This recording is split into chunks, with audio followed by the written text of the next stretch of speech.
Okay, so we have the famous giving of the Torah this week, but the Torah opens up with, in this week's Torah portion, it opens up with Yisro, with Jethro, Moses' father-in-law, hearing all the things that God had done for the Jewish people. And there's a multiple way argument. What does it mean he heard it? Because the awkward thing was, not awkward at all, I don't know why I say it's awkward, was that the miracles that the Jews undertook on behalf of the Jews, the splitting of the sea, and this big war that they fought, these were all well-known, publicized events. They were on Instagram. People were doing Snapchat, just like when I was speaking in some La Jolla High, and some kids were Snapchatting my arms. I guess I'll start wearing long-sleeve shirts now. But you know, everybody knew God had saved the Jewish people. And it says that Yisro heard this. And the big question is like, of course he heard it. Everybody heard it.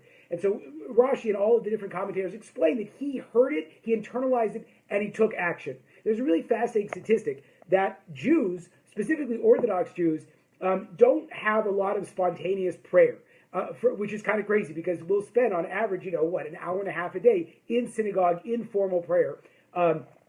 But when it comes to actually praying and when it comes to actually having a relationship with Hashem, and I heard this from multiple different sources, it's like almost the more religious you get, the less you have to become genuinely in this relationship with God. And of course, obviously, everyone would say, well, that's not what we're doing, right? The whole reason why we have ritual and the whole reason why we have mitzvot, as it very explicitly says, is that we're trying to become God aware. We're trying to see God in all the different elements and areas of our lives. But the problem is when you have so many kind of presubscribed obligations in terms of your own spirituality and what you're supposed to do, it becomes hard, so to speak, to find the you in all of the stuff that you're doing. And so I think that there's this principle that a lot of times in life we don't develop beyond our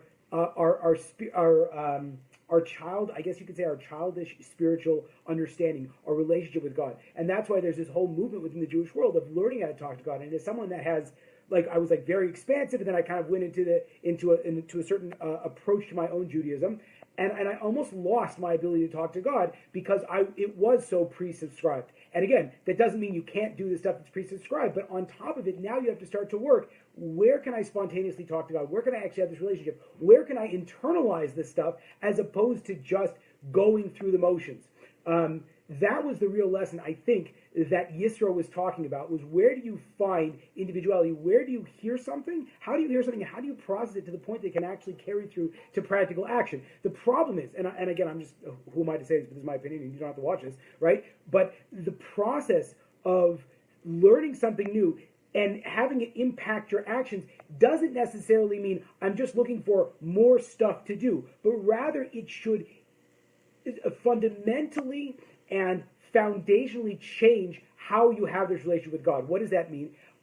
With my wife, for example, if she wants me to buy her flowers, which she doesn't, but she's awesome, but she wants me to do 3 different things, when I hear it and I do it, that's not the point. The point is that I'm looking to build a deeper relationship with her, that I approach her and I approach our relationship differently. And that's the process of hearing, because hearing is a process of bringing yourself into the picture and not just sort of having an external.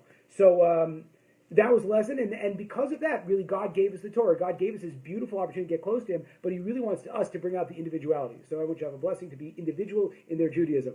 Shabbat Shalom. Thanks for all the thanks. Bradley, you're the best.